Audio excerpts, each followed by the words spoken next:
Cricket for Change are about using cricket as a vehicle to develop young people. Now that might mean individually, or it might mean using this, unlocking their leadership skills to work in their community, to bring young people together, but basically to unlock potential in young people that are facing disadvantage or challenges of many different types. So for instance, we have a refugee cricket project based here, and they're young people that have been referred to us from the Refugee Council, and they're unaccompanied child asylum seekers, mainly from Afghanistan, who have no family, no friends, no networks here, but they have a love of cricket, because a lot of Afghans do. And they come here and they start to develop networks of friends, but they get all sorts of other support around education, getting a doctor, a dentist, all that type of stuff. But also, most of them now are integrated into local cricket clubs. And they're not Afghan cricket clubs, they're just cricket clubs around this area. So it's really important that they get to know other people, to socialise and to develop new networks of friends and contacts that can help them in their life. My name is Babar Hussein Kyo. I'm from Afghanistan. I came here as a refugee in 2009, end of 2009, in really hard situation. I had difficulties there in Afghanistan. Obviously, in the beginning it was difficult, to find friends because of the language. And it was really good that I have some people from my country, from Afghanistan. So in the beginning I was friends with them, so now I have opportunity to play cricket and found a lot of friends from different countries. And now it's a good opportunity that playing for Gayle Academy. So yeah. Record we have warming up for champion. Yeah, we're back. Okay, I see one more side there. Didn't get a chance. We didn't get a chance to play with the other groups. So I went from this small cricket straight into big cricket. That was scary. Yeah, definitely. You definitely have to do it. Some of my lifestyle. Growing up, couldn't afford a cricket bat, or you need a shoes to play cricket in, or these sort of things. So I experience it in there. I'm not just doing it because I'm at the top and being successful and doing it.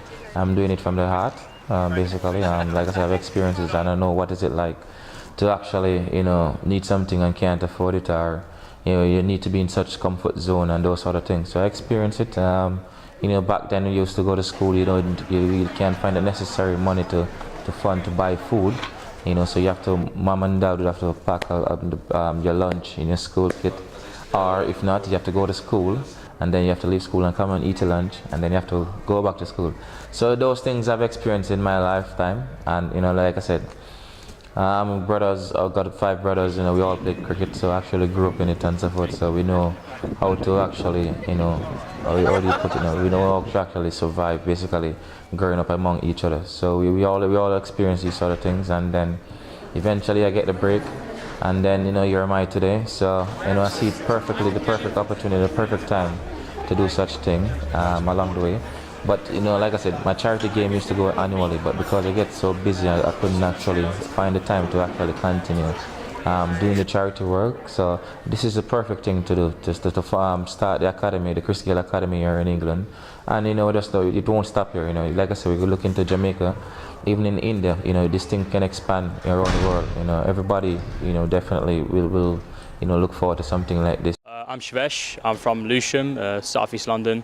I play cricket at Catford Wanderers Cricket Club and for the Gayle Academy. Obviously, the big pull is the name Gayle, and obviously Cricket for Change involved are a big charity, and there's a lot of talented cricketers here from very diverse, different backgrounds. So I think that's a good mix. I feel that it's given a chance to people that wouldn't necessarily get a chance that on the streets, or aren't within the community as English nationals, something like that. And it's given a good opportunity for me to see what they're like, hang out with them, and become good friends with some of them as well. So it's been a good opportunity, and for them it's obviously good to see that, obviously with what's going on in the world at the moment, it's good to see them. There are people that care about them and stuff like that. Sport, that's the great thing about sport. You don't have to be speaking the same language. You can all come under one banner and play together without, you have to communicate properly with each other, because sport brings people together. It doesn't divide; it brings people together. So I think you've got people from Afghanistan, India, Pakistan, and you've got people from England, all mixed together. That's fantastic here. And that's what we've got. So I don't think integration's that difficult in terms of Cricket for Change and the Chris Gayle Academy. There's a lot of young people we hear that are in gangs. They're full of fear. It looks like bravado, but it's fear. They're worried. They're worried about the gang down the road or going to this bus stop or that bus stop. We say, look, the world's bigger than that. Come and meet people from across London, from across the country. They're just like you. They're just cricketers wanting to have fun. And you shake hands afterwards. You say thank you. That's what you can learn through cricket.